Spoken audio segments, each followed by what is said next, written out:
संजमोतवो देवा वेतनमंसन्ते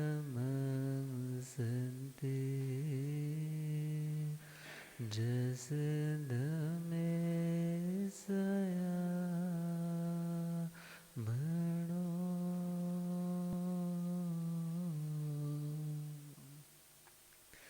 श्री महावीर प्रभु को मेरी वंदना। श्री महावीर प्रभु को मेरी वंदना वंदना वंदना वंदना वंदना वंदना वंदना। मुझको तारो प्रभु तारे जो चंदना। मुझको तारो प्रभु तारे जो चंदना। वंदना वंदना वंदना वंदना वंदना वंदना वंदना। तेरे चरणों में दाता मेरा ध्यान हो। तेरे चरणों में दाता झूठी दुनिया से दिल मेरा अनजान हो। झूठी दुनिया से दिल मेरा चाहे सुख में रहो चाहे दुख में रहो। चाहे सुख में रहो चाहे समता टूटे नहीं है यही स्पंदना। समता टूटे नहीं है यही स्पंदना। वंदना वंदना वंदना वंदना वंदना वंदना वंदना। अनंत अनंत शांति के निकेतन शासनपति श्रमण भगवान महावीर स्वामी के पावन चरण अरविंदों में हार्दिक भावना वंदन नमन। मेरे अंधेरे जीवन को रोशनी प्रदान करने वाले परम उपकारी आगम ज्ञान के भंडार आगम ज्ञाता आगम पुरुष जिन शास्त्रतन हिमाचल केसरी उपाध्याय भगवंत श्रद्धे गुरुदेव श्री जितेंद्र मुनि जी महाराज साहब के पावन चरण कमलों में हार्दिक भावना वंदन नमन। आदरणीय सेवा भावे तपस्वी श्री प्रशमित मुनि जी, धर्म सभा में उपस्थित धर्मानुरागियों, सुशीलवती माताओं बहनों, असीम पुण्यदे से भाग्यदे से आप सबको संतों का समागम और वीतरागवाणी श्रवण करने का सुअवसर प्राप्त हो रहा है। सुन रहे हैं धर्म ध्यान के संबंध में और प्रसंग हमारा जो स्टार्ट है वह है श्रीमद् समवायामृत सूत्र 32वां समवाय 32 योग संग्रहों की चर्चा। और उन 32 पॉइंट्स में से 28वां पॉइंट जो आत्मा को समाधि से समता से केवल ज्ञान आदि से जोड़ने में जोड़ करवाने में समर्थ है, ऐसा ध्यान संवर योग। 28वां पॉइंट ध्यान संवर योग। जब ध्यान की क्रिया है तो एक टाइम में एक ही काम होगा। जब व्यक्ति भगवान को याद कर रहा है उस टाइम संसार को याद नहीं कर सकता, और जब संसार का ध्यान है उस टाइम भगवान को याद नहीं कर सकता। तो ध्यान करने वाला किसी न किसी चीज़ को आने से रोकता भी है। जो रोकना है उसका नाम है संवर। मगर संवर शब्द यहाँ एक जैन परिभाषिक शब्द है, तो यहाँ पर संवर का अर्थ होगा जो कर्म के बंधन में कारण बनने वाले, ऐसे निमित्त मिलने के बावजूद भी जो आत्मा उन कर्मों की एंट्री को बैन कर देता है, बंद कर देता है, उसका नाम है संवर। तो अर्थ हुआ जो संसार यात्रा को बढ़ाने वाले कर्म है, उन कर्मों का निरोध, उनका रुक जाना ध्यान से संभव हो जाता है। मगर ध्यान के भी हमने दो टाइप सुने। प्रशस्त मीन्स अच्छा, कल्याणकारी, आत्मा के लिए हितकारी ध्यान, और दूसरा अप्रशस्त, आत्मा के लिए जो अच्छा नहीं है। आरत ध्यान करना, रौद्र ध्यान करना आत्मा के लिए अच्छा नहीं। धर्म ध्यान, शुक्ल ध्यान आत्मा की अपनी स्वाभाविक दशाएं है। वहाँ तक पहुँचने के लिए पहले ज्ञान ज़रूरी, क्योंकि ज्ञान से पता चलेगा कि हमारा स्वरूप क्या, और फिर वहाँ तक पहुँचने के लिए ध्यान भी ज़रूरी। तो जब हम गुण स्थानों की चर्चा करते हैं तो वहाँ गुण स्थानों में बताया जाता है कि पहला, दूसरा और तीसरा गुण स्थान जहाँ पर आरत और रौद्र ध्यान, जहाँ पर कौन से ध्यान, आरत ध्यान या रौद्र ध्यान। आरत ध्यान कब होता है? जब व्यक्ति अपने दुख से परेशान है, या अपनों के दुख से दुखी है, या जिंदगी में कोई रोग आदि आ गया है, तो उन दुखों के कारण जो उसका मन उच्चाट है, उदास है, अपने ही उस सुख पाने की तमन्ना में खोया हुआ है, तो वो ध्यान कौन सा? आरत ध्यान। और अपने सुखों में जो रुकावटें डाले, उन लोगों को नष्ट करने का जो मानसिक चिंतन, और मानसिक चिंतन के साथ साथ उनके प्रति वैर का भाव जो अंदर आया है, और उन विचारों में जो स्थिरता आई है, वो ध्यान कौन सा? रौद्र ध्यान। और ध्यान सिर्फ देखा जाए सिर्फ मन से ही नहीं होता, वाणी से भी ध्यान होता है, काया से भी होता है।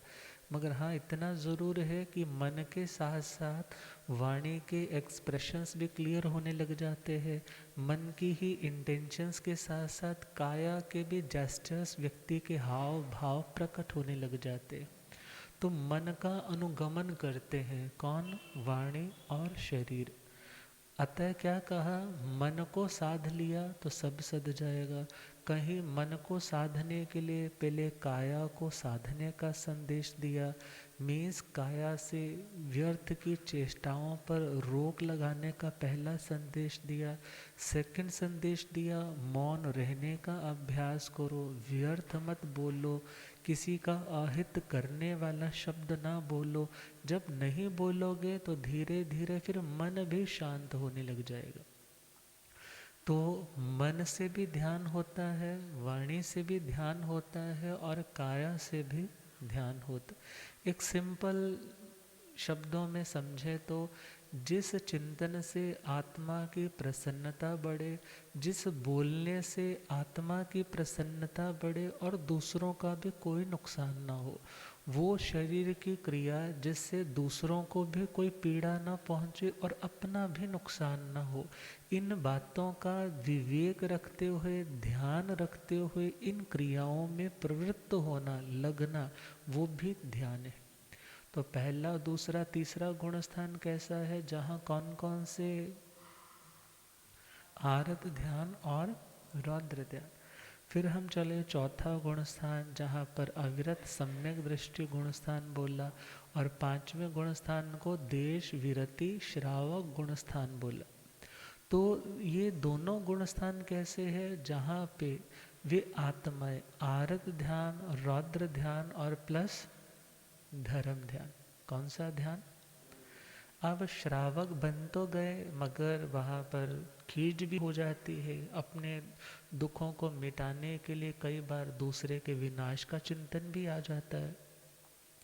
मगर भगवान का क्या कहना कि तुम्हें इनसे ऊपर उठना, भले एक ही ध्यान की भी अनंत पर्याय अवस्थाएं लेवल्स हो सकते, तुम्हें ज़्यादा से ज़्यादा प्योर वाले लेवल में रहने का अभ्यास करना, क्रूर नहीं बनना, ना अपने लिए और ना दूसरों के लिए।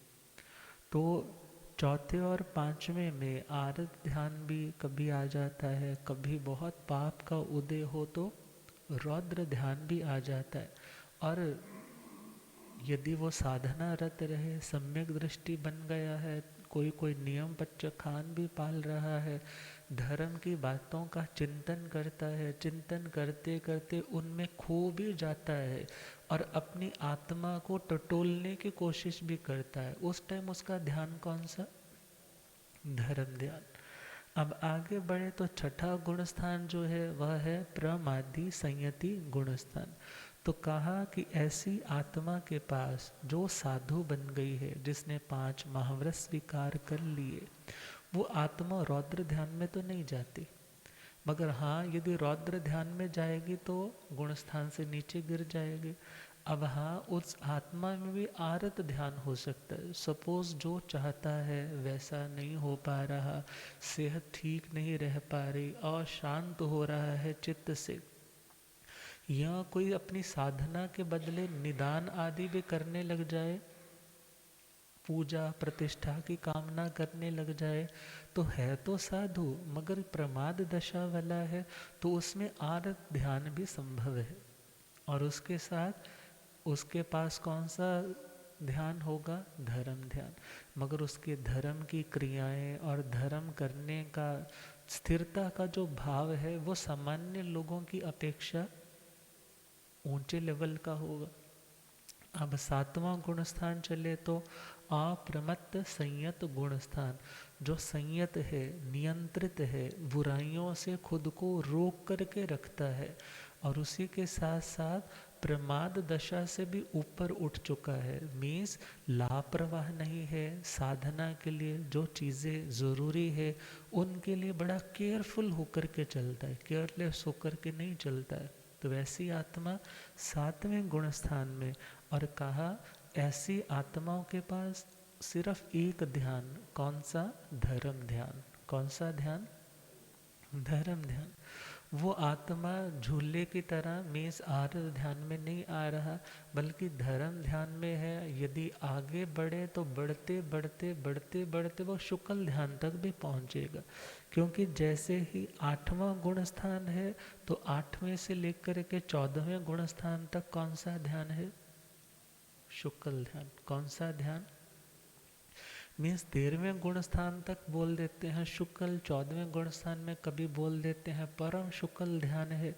तो उस 14वें गुण स्थान के बाद की अवस्था कौन सी? ध्यानातीत अवस्था। कौन सी अवस्था? क्योंकि सिद्ध आत्माएं किसी तरह का भी ध्यान, अब वो देखा जाए है तो बहुत शांत है, बहुत आत्म प्रदेश उनके निष्कंप है, स्थिर है, मगर वो आत्माएं पूर्णतया शांत हो चुकी। मगर हाँ हम बात कर रहे हैं धर्म ध्यान की। ये धर्म ध्यान किसी के अंदर है ये पता कैसे लगेगा? जैसे अच्छी चीज़ भी टटोलनी है तो अच्छी चीज़ को टटोलने के लिए भी उसके सिम्टम्स पता होने चाहिए कि अब ये ठीक हो गया भाई।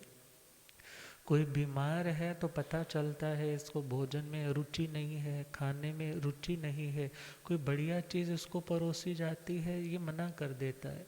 मगर धीरे धीरे जब औषध आदि के सेवन से वो कुछ रिकवर करने लगता है या नेचर केयर नेचुरली वो कुछ क्योर होने लग जाता है, तो उसके अंदर रुचि इंटरेस्ट पैदा होता है कि मैं कुछ खाऊं, मैं कुछ अच्छी चीज़ अच्छी डाइट ग्रहण करूं। जैसे बोलते हैं किसी को बुखार हो जाता था तो पुराने टाइम में उसको मिश्री डाल करके दूध देते थे। उसको बोलते दूध पी ले, तो वो क्या बोलता, मेरे को दूध कड़वा लगता है, मेरे को दूध कैसा लगता है, कड़वा लगता है। मगर जैसे ही उसका बुखार धीरे धीरे उतरता, फिर उसको दूध दिया जाता, बोलता अब मेरे को दूध मीठा लगने लग गया। मीन्स भीतर का जो ज्वर था, भीतर का जो बुखार था, जैसे ही हटा तो रुचि पैदा हो गई। क्या पैदा हो गई, रुचि का मतलब जो वस्तु उसको पानी है, वो उसके प्रति उसका झुकाव, उसके प्रति वो मुड़ने लग जाता है, उसे पाने के लिए लालायित हो जाता है, वो मिलने पर प्रसन्न होने लग जाता है। अर्थात उसके अंदर रुचि क्यों पैदा हुई, क्योंकि अब उसका ज्वर बुखार चला गया।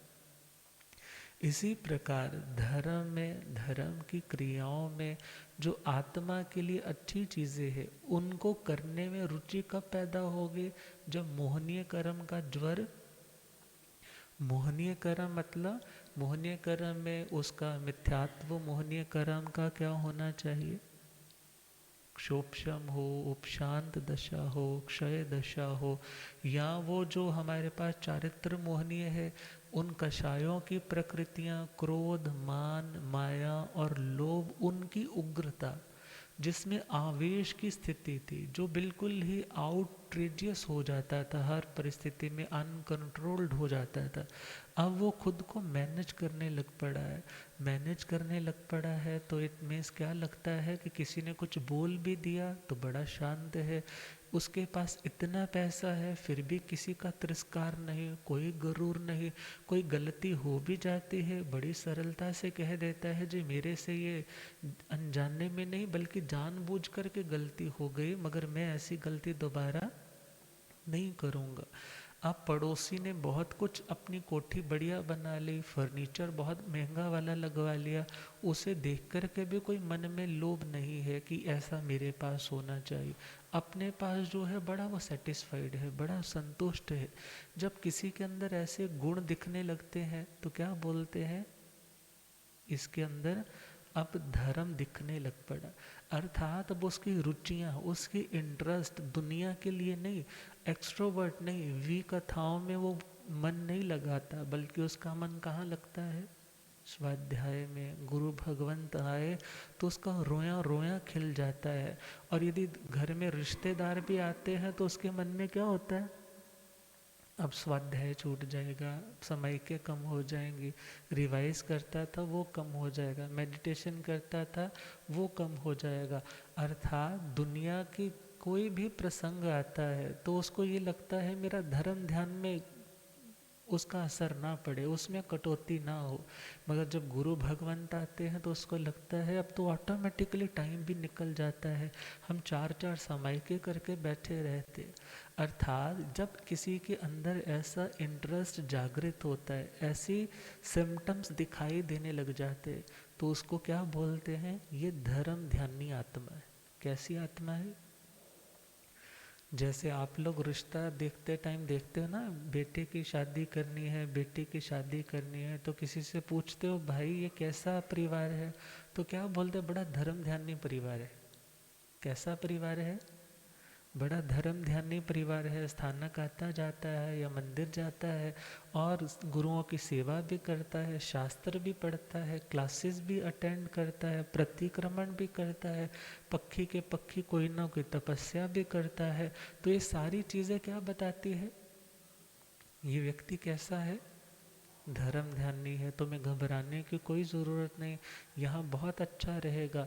यदि बेटा तुम्हारा भले कम संस्कारी है, मगर यदि बहू रानी ऐसी आ गई तो अपने आप ये भी ठीक हो जाएगा। अब धर्म ध्यानी तो बोल दिया, मगर ये धर्म ध्यान है चीज़ क्या, कैसे पता चले कि किसी में धर्म ध्यान आ गया है। तो उसके लिए शास्त्रों में बताया, उसमें 4 तरह की रुचियाँ पैदा होती। क्या पैदा होती है, 4 तरह के उसके इंटरेस्ट, वो उन 4 पॉइंट्स की ओर झुकने लग जाता है, या इन 4 में से किसी एक के प्रति उसका बहुत गहरा इंटरेस्ट जागृत हो जाता है। तो पहला पॉइंट, क्योंकि यहाँ पर जो 4 पॉइंट्स है औपपातिक जी सूत्र में, भगवती जी सूत्र में और ठाणक जी सूत्र में जब ध्यान का वर्णन आता है तो वहाँ पर कुछ थोड़ा सा भेद है, और जब आवश्यक निरुक्ति जब हम देखते हैं तो वहाँ पर भी कुछ हल्का सा नाम का भेद है। और वैसे यदि हम 28वां अध्याय मोक्ष मार्ग गति उत्तराधनजी सूत्र का ले तो वहाँ पर ये रुचियाँ 10 तरह की आती। कितनी तरह की? मगर उनमें से जस्ट 4 सिलेक्ट किए हैं पूर्वज आचार्यों ने, तीर्थंकर भगवंतों ने भी। तो उन 4 में से हम पहला पॉइंट ले रहे हैं आज्ञा रुचि। कौन सी रुचि? आज्ञा रुचि। अब आज्ञा रुचि का मतलब भगवान ने शास्त्रों में क्या फरमाया, भगवान की आज्ञा क्या है। मैं जो कर रहा हूँ ये मेरी अपनी परिस्थिति हो सकती है, ये मेरी अपनी कमज़ोरी हो सकती है, मगर उसके अंदर रुचि कौन सी है कि भगवान ने क्या कहा है। भगवान जो कहते हैं, भगवान की बातें मेरे लिए शिरोधार्य है। मेरी श्रद्धा, मेरी परूपणा बिल्कुल एग्जैक्टली कैसी होनी चाहिए, जैसी भगवान। अर्थात उस व्यक्ति की रुचि, उस व्यक्ति का इंटरेस्ट उसके बिहेवियर से भी झलकता है। वो क्या बोलता है, भगवान की आज्ञा जब मेरी ज़िंदगी में पूर्ण रूप से आएगी तो मेरा जीवन सफल हो जाएगा। अर्थात वो क्या सोचता है कि भगवान की आज्ञा सबसे ऊपर, भगवान की आज्ञा सबसे ऊपर, और उस आज्ञा के अनुरूप चलने की, अक्षरशः चलने की उसके अंदर एक प्रबल भावना भी है, अंदर से तड़प भी है। और उस दिन को भी वो धन्य कहना चाहेगा जिस दिन वो उस आज्ञा के अनुरूप चल पाएगा। आज्ञा जिसमें किन्हीं चीज़ों का विधान किया जाएगा ऐसा करना है, और किन्हीं चीज़ों का निषेध किया जाएगा कि ऐसा नहीं करना है। तो उस व्यक्ति की जब अंदर से रुचि भगवान की आज्ञा, भगवान की आज्ञा को टटोलने की, समझने की, जानने की, समझाने की, दूसरों को बताने की होने लग जाए तो समझना उसमें धर्म ध्यान है, उसमें क्या है। और जो भगवान की उन आज्ञाओं को रिफ्यूट करने लग जाए, चैलेंज करने लग जाए, उनमें ही नुक्स निकालने लग जाए तो इट मीन्स उसमें अभी धर्म ध्यान परिपूर्ण रूप से नहीं आया है। अब सेकंड पॉइंट है उपदेश रुचि। ये है आवश्यक निरुक्ति का क्रम हम ले रहे हैं। सेकंड पॉइंट है उपदेश रुचि। उपदेश का मतलब भगवान ने जो शास्त्रों में बताया, समझाया, गणधरों ने उसे शब्द रूप में पिरोया, भगवान ने अर्थ रूप में जो एक भाव उस वस्तु को समझाने के लिए होना चाहिए था, भगवान ने बड़ी सिंपल वे में किसी के हृदय तक पहुंच जाए ऐसे समझा दी। मगर अब उन्हें शब्दों के रूप में पिरोने का काम किन्होंने उठाया? गणधर भगवंत बहुत निपुण थे, बहुत तीव्र बुद्धि वाले, बहुत विनयशील थे, बहुत साधना के धनी थे, पूर्व जन्मों की साधना से संयुक्त थे। अब उन्होंने जो फरमाया फिर आगे आचार्य भगवंतों ने उसको उस श्रुत परंपरा को आगे बढ़ाया। अब गुरु भगवंत आए हैं, आपके क्षेत्र में आए हैं, और वो जो कुछ भी पढ़ते हैं, मेहनत करते हैं, चिंतन करते हैं, और फिर वो डिलीवर सारी चीज़ किसको करते हैं? जैसे आटा, दाल, मक्खन सारा कुछ है, और उसको बनाने का, परोसने का काम किनका है? देखा जाए मास्टर शेफ वाला काम ही है ना, कि बढ़िया से परोस करके देना है कि सामने वाले को स्वाद आए उसमें कि हाँ मैंने कुछ आज खाया, कुछ सुना। तो जिसके अंदर ये रुचि जागृत होने लग जाए कि व्यक्ति आया है, उसने बोला कि आज ना मैंने टिकट्स करवा रखी है वहाँ पर लुधियाना में ना, उसमें उस मॉल में उस मूवी का शो हमने कर रखा है, और उस मॉल में हम शॉपिंग भी करेंगे, टैक्सी वाला भी आ जाएगा थोड़ी देर में। तो आपने क्या कहा? नहीं भाई, तूने मेरे से बिना पूछे ऐसे प्लान कैसे कर दिया? मैंने तो आज कहाँ जाना है? प्रवचन में जाना है। गुरुदेव वहाँ पर इतना सुंदर समझा रहे हैं। वो दिन पता नहीं कब ऐसा सोने का सूरज चढ़ता है जब गुरु भगवंत क्षेत्र में आते। मैं ऐसा सुनहरी मौका छोड़ करके क्यों तेरे साथ जाऊं? बहुत दिन पड़े हैं, जब गुरु भगवान जाएंगे तब तेरे साथ जाने का प्लान करें। अर्थात उसकी रुचि कौन सी है? रुचि कौन सी? कि मैं उपदेश सुनूं, उपदेश जिससे मेरे को ज़िंदगी में दिशा का निर्धारण हो सके, मैं अपनी सही डायरेक्शन में अपने कदमों को अच्छे से स्थिरता पूर्वक बढ़ा पाऊँ। तो उसके लिए अपनी माइंड प्रोग्रामिंग के लिए, अपने बिलीफ सिस्टम को स्ट्रॉन्ग करने के लिए उन गुरु भगवंतों के उपदेश को सुनने की, जिसमें रुचि, जिसमें लगन, जिसमें भावना जागृत हो जाती है, तो क्या बोलते हैं भाई, ये व्यक्ति धर्म ध्यानी है। ये कैसा है? और यदि गुरु महाराज तो आए हैं, मगर वो क्या बोलता है, कथा तो होती रहती है, पर सारे महाराज जी आके एक ही काम होता है कथा करने का, तो इतना टाइम तो हमारे पास है नहीं कि सारा सारा साल इनकी कथा ही सुनते रहे। तो क्या बोलता है, अभी तो हमने 15 दिन का बाहर टूर निकालना है, अभी तो हमने वहाँ घूमने जाना है, हमारे से तो टाइम पे उठा नहीं जाता, हम तो टाइम पे सोते नहीं हैं, तो उठेंगे कैसे? इट मीन्स उसके अंदर अभी उपदेश रुचि, यदि उसके अंदर आदर होता तो अपने आप मैनेज करता, यदि उसका अंदर से क्षोभम होता तो अपने आप मैनेज करता, मगर अभी वो बुखार उतरा नहीं। एक पॉइंट तो यह है जो सामान्य सबको दिख जाता है, मगर कुछ ऐसे भी केसेस होते हैं जो अंदर से चाहते बहुत है, मगर मजबूरियां उनको आगे नहीं आने देती। बहुत से लोग ऐसे हैं जो धर्म ध्यान तो बहुत करना चाहते हैं, उपदेश सुनना भी चाहते हैं, नहीं आ पाते, तो आज के टाइम में वो लोग ऑनलाइन भी सुन लेते हैं। मगर बहुत से लोग ऐसे भी हैं जो पहुंच नहीं भी पा रहे, सपोज कहीं जाना पड़ गया, 4 दिन के लिए बाहर भी जाना पड़ गया, तो अंदर मन क्या सोचता है, मेरा टाइम यूं ही यहाँ बेकार चला गया, चलो अब जो मैंने सीखा है उनके ऊपर ही मैं चिंतन करूं। मीन्स वहाँ रह कर के भी उसका खिंचाव कहाँ पर है, उस उपदेश के प्रति, उन गुरुओं की उस जिन वाणी के प्रति। तो वो रुचि कौन सी? उपदेश रुचि। कौन सी रुचि? उपदेश रुचि। अब किसी को प्रवचन छोड़ने का मन ही नहीं करता, वो कहता है मैं तो छोड़ ही नहीं सकता, कोई काम करना है जी बाद में। तो ऐसे व्यक्ति को क्या टाइटल मिल जाता है फिर? दुनिया के लिहाजे से बड़ा धर्म ध्यानी परिवार है, जो कोई साधु सती आए भगवान की वाणी सुना रहे हैं तो वो परिवार कभी प्रवचन मिस नहीं करता। इट मीन्स उसके अंदर कौन सी रुचि? धर्म की रुचि, वो उपदेश रुचि। अब थर्ड पॉइंट चले, तीसरा पॉइंट यहाँ पर आया है आगम रुचि। आगम रुचि का मतलब हम यदि सिंपल वे में देखें तो सूत्र रुचि। कौन सी रुचि? सूत्र रुचि की जो हमारे रिलीजियस टेक्स्ट है, जहाँ पर द्रव्य इत्यादि का वर्णन है, जहाँ पर प्रमाणों का वर्णन है, जहाँ पर नए निक्षेप की शैली में समझाया जाता है, जहाँ पर निश्चय व्यवहार के धरातल पे एक बात को भी अलग अलग डायमेंशन से समझाया जाता है। और वो किन्होंने जाननी थी? जो वीतरागी थे।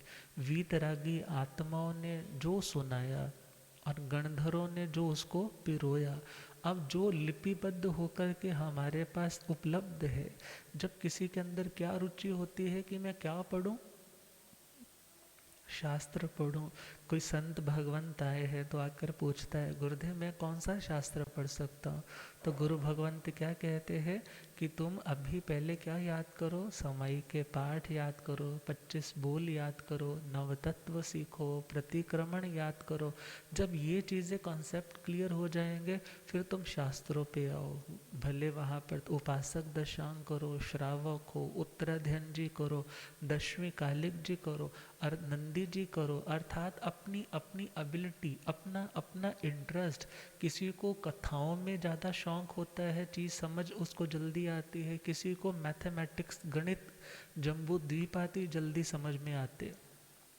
तो वो अपनी अपनी रुचि के अकॉर्डिंगली जब सूत्रों के प्रति, सूत्र धागे को भी बोलते हैं, सूत्र रस्सी को भी बोलते हैं कि एक ऊंचाई तक पहुंचना है तो जैसे रस्सी के सहारे से ऊपर पहुंचा जाता है, ऐसे ही सूत्र पढ़ते पढ़ते उस आत्मा की भी स्पिरिचुअल ग्रोथ, जो आध्यात्मिक जो उत्थान है वो भी कितना हो जाता है।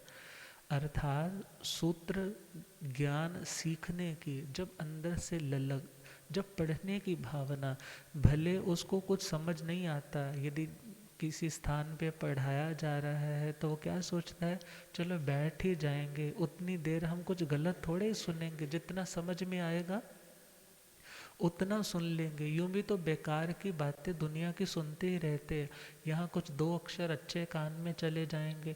तो जिसके अंदर ये रुचि जागृत है, इट मीन्स उसका ध्यान कौन सा, धर्म ध्यान। कौन सा, धर्म ध्यान। अब लास्ट पॉइंट दिया है निसर्ग रुचि। निसर्ग का मतलब है स्वाभाविक। स्वाभाविक का मतलब दो तरह की क्वालिटीज होती है। एक है इनेट क्वालिटीज जो जन्मजात, जिसको जमांद्रू बोल देते। जन्मजात किसी के अंदर ना धर्म के प्रति, धर्म की क्रियाओं के प्रति बहुत रुचि होती है। और कुछ चीज़ें ऐसी होती है जो अडॉप्टेड होती है, जो अर्जित होती है, जो इस जन्म में जैसे जैसे माहौल में हम पले, जैसे जैसे माहौल में हमारा उत्थान हुआ तो उसके अकॉर्डिंगली हम वैसे वैसे ढलने लग जाते हैं। जैसा जैसा लिटरेचर पढ़ते जाते हैं, जैसे जैसे लोग मिलते जाते हैं, कुछ कुछ वैसे वैसे हम होने लग जाते हैं। अर्थात नैसर्गिक का मतलब जो स्वाभाविक है, जन्मजात है। जन्मजात का भी मतलब है कि पूर्व जन्म में जो चीज़ें उसने ऑलरेडी की थी, पूर्व जन्म में जैसे जैसे लोगों की संगति में रहा था, इसलिए वो आज चीज़ें करनी उसको बड़ी स्वाभाविक हो गई। स्वाभाविक का मतलब इजीली एक नेचुरल फ्लो किसी चीज़ के प्रति यदि जाता है, झुकाव यदि तुम्हारा उस और होता है तो उसको क्या बोला जाता है, नैसर्गिक। किसी के अंदर धर्म के प्रति नैसर्गिक प्रेम है, मीन्स जन्म जाति उसको धर्म अच्छा लगता है। गुरु महाराज घर पे आते हैं तो बच्चे दौड़े दौड़े आते हैं, उनका कभी पल्ला पकड़ लेते हैं, कभी उनकी उंगली पकड़ लेते हैं। गोचरी बहरा रहे हैं तो वो होता है कि मैं बहराऊँ, मैं उनके पात्रे में कुछ डालूँ। इवन जिन बच्चों को कुछ कभी माता पिता ने सिखाया भी नहीं, वो बच्चे भी छोटा सा स्टूल लगा कर के शेल्फ के पास आ जाते हैं कि मुझे भी कुछ डालना है। अर्थात इट मीन्स उसके अंदर जो नैसर्गिक, जो पूर्व जन्मों की कुछ स्मृतियों के साथ साथ कुछ धर्म के संस्कार आए हैं, तो इट मीन्स वो कौन सा जीव है, धर्म ध्यानी। कैसा जीव है, धर्म ध्यानी जीव। अब इसी के साथ साथ हम देखें वज्र स्वामी जी महाराज। वज्र स्वामी जी, आर्य वज्र स्वामी जी, पलने में ही उन्होंने क्या याद कर लिया, 11 अंग सूत्रों का ज्ञान उन्होंने स्मृति पटल पे उन्होंने याद कर लिया। अब ये योग्यता कहाँ से आई, पूर्व जन्म का अभ्यास होगा।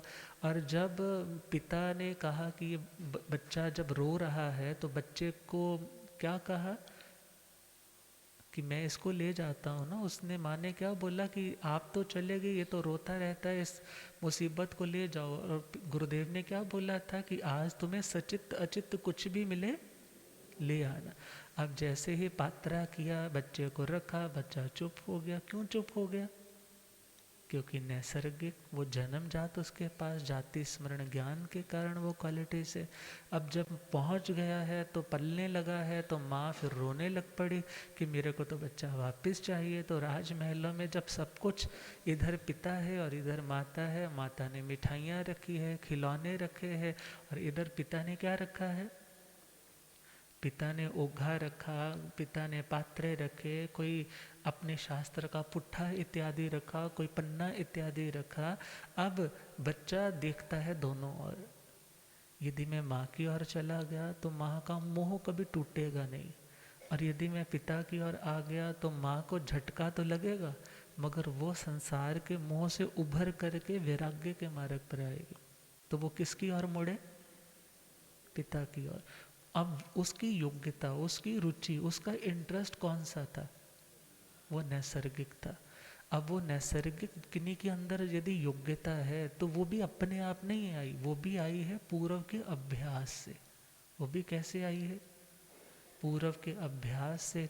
भृगु पुरोहित जी के अध्ययन में हम सुनते हैं कि वो दोनों बच्चे, भृगु पुरोहित जी ने तो एक सोसाइटी बसा ली है वहाँ पर पहाड़ी पर जाकर के ईशुकारी अध्ययन में जो सुनते हैं। तो वो जैसे ही संत रास्ता भूल जाते हैं तो बच्चे उनको देखते सारे ही क्या हो जाते हैं, पूर्व जन्मों की स्मृतियों में चले गए, जाति स्मरण ज्ञान हो गया। ध्यान आया कि हम भी कभी इन जैसे संत, और घर आते हैं, माता पिता से आज्ञा लेते हैं, और उनके साथ साथ फिर उनके माता पिता भी, और इवन कमलावती रानी और ईशुकार महाराज वो भी दीक्षित हो जाते। अब ये सारे कॉन्सेप्ट्स हमें क्या बताते हैं? ये रुचि कौन सी? नैसर्गिक, और ये है धर्म ध्यान ही ना, गृहस्थ दशा में है, मगर ध्यान कौन सा? धर्म ध्यान आया। अब इसी प्रकार हम देखें, जब मेघ कुमार है, मेघ कुमार ने जब आरत ध्यान किया, पहले आज तक तो सुखों में पले बड़े हुए, अब हर तरह का कंफर्ट है, मगर एकदम भगवान की वाणी सुनी और भगवान के प्रति इतना भीतर से अनुराग हुआ और इतना दुनिया से वैराग हुआ कि दुनिया से निकल करके वो अपनी आत्मा तक पहुंचना चाहते। तो उन्होंने भगवान के चरणों में दीक्षा ग्रहण की, मगर पहली ही रात उपसर्ग आया और उसमें क्या हुआ, उस कष्ट से घबरा करके वो संयम छोड़ने को तैयार हो गए। उस टाइम उनका ध्यान कौन सा होगा? आरत ध्यान।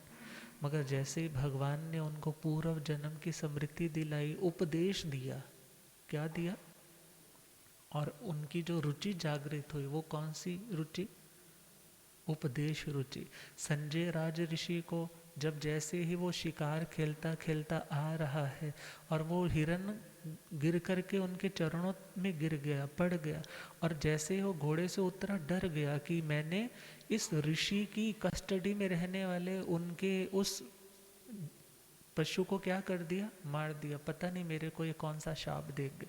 और वो उनके चरणों में जैसे ही गिरा, ध्यान उन्होंने खोला जैसे ही, तो इसने राजा संजय ने क्या बोला, मेरे को क्षमा कर दो। तो उन्होंने ऐसे हाथ करके क्या बोला, मैं तुम्हें अभय देता हूँ, तुम भी दूसरे जीवों को अभय दो।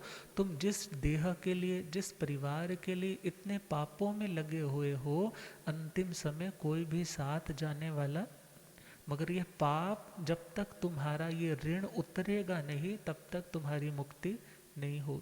उपदेश दिया ना, धर्म के प्रति रुचि जागृत होगी। तो वो रुचि कौन सी? उपदेश रुचि।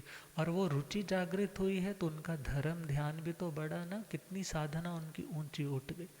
अब कोई आगम पढ़ते पढ़ते उस रुचि की ओर भी बढ़ता है, क्योंकि इन चारों रुचियों का एक अलग मीनिंग और भी आता है कि जो अपनी रुचि डेवलप करना चाहता है, जो चाहता है कि मेरी धर्म में रुचि, मेरा धर्म में इंटरेस्ट बढ़े। क्योंकि मैं दूसरों को देखता हूँ, वो बोलते हैं मैंने 5 समय के कि मेरे को पता ही नहीं चला, मैं मेडिटेशन में बैठा रहा, मेरे को पता ही नहीं चला, गुरु महाराज जो समझा रहे हैं बड़ा आनंद आ रहा है, मगर मैं ऐसा डफर हूँ। हाँ, कई ऐसे होते हैं ना, बोलते मैं ऐसा जड़ बुद्धि हूँ, ऐसा बैल का दिमाग है, बैठता हूँ कुछ पल्ले ही नहीं पड़ता। इतनी ज्ञान की अमृत की बरसात होती है, क्यों मेरे को समझ नहीं आता। मगर उसको ऐसे खपने की ज़रूरत नहीं है। वो इन 4 पॉइंट्स में से किसी एक को भी यदि फॉलो करने लग जाए, आगम पढ़ने में यदि आगे बढ़ेगा, तो धीरे धीरे ज्ञान से रुचि डेवलप हो जाती।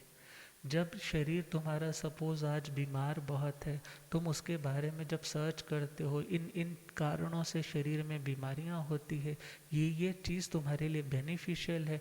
जब ज्ञान होगा तो फिर तुम ऑटोमेटिकली बाय फोर्स अंदर से ही तुम क्या कहोगे कि मुझे और बीमार नहीं होना, मुझे ऐसी चीज़ों का सेवन नहीं करना। ऐसे ही आगम पढ़ेंगे तो धीरे धीरे वो रुचि डेवलप होगी। उस रुचि का नाम सूत्र रुचि। अब कथा में आएंगे ही नहीं, ज्ञान की बात सुनेंगे ही नहीं, तो रुचि कहाँ से पैदा होगी? रुचि, धर्म करने का इंटरेस्ट कैसे पैदा होगा?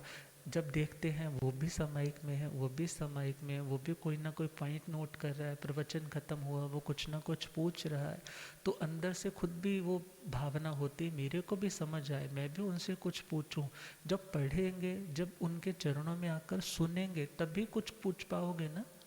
यदि आएंगे ही नहीं, सुनेंगे ही नहीं, सोचेंगे बस ऐसी रुचि आ जाए, तो ऐसी रुचि तो कहाँ से आएगी? अब आगे देखें, आज्ञा रुचि। तो भगवान की आज्ञा क्या है उसको जानेंगे तो उसको फॉलो करने की रुचि आएगी ना। मगर जानने की ही इच्छा नहीं है, कौन इतनी सर खपाई करे, कौन इतना टाइम इन्वेस्ट करें, मगर जानेंगे नहीं तो अंदर से रुचि भी पैदा नहीं हो पाए।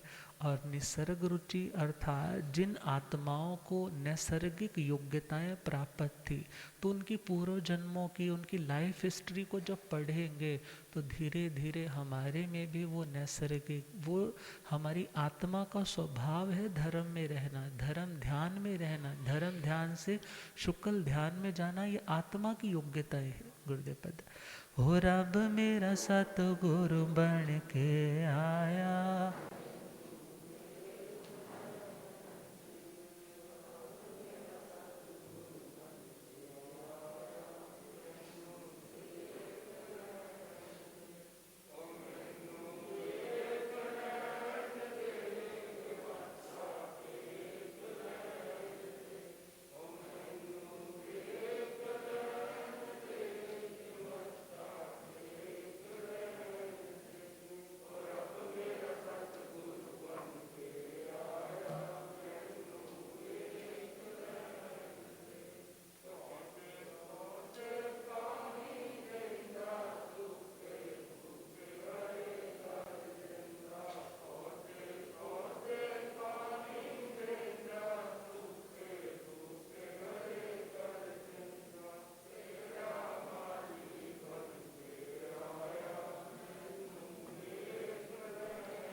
ओ केहड़ा माले बन के आया मैनो,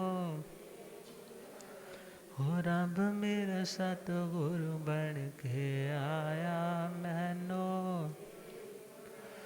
बोले आगम ज्ञाता आगम पुर जन शास्त्र तन हिमाचल के श्री उपाध्याय भगवंत श्रद्धे गुरुदेव श्री जितेंद्र मुनि जी।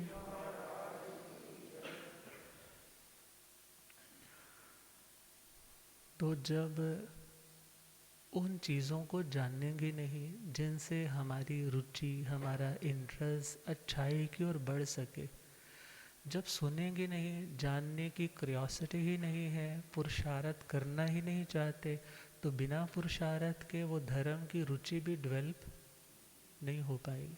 इसलिए कहा जो इन चीज़ों को पाने के लिए, ऐसी रुचियों को जागृत करने के लिए एफर्ट करते, क्या करते हैं, एफर्ट करते हैं, कोशिश करते हैं, ऐसी आत्माओं को भी क्या बोला, धर्म ध्यानी आत्मा। कैसी आत्मा?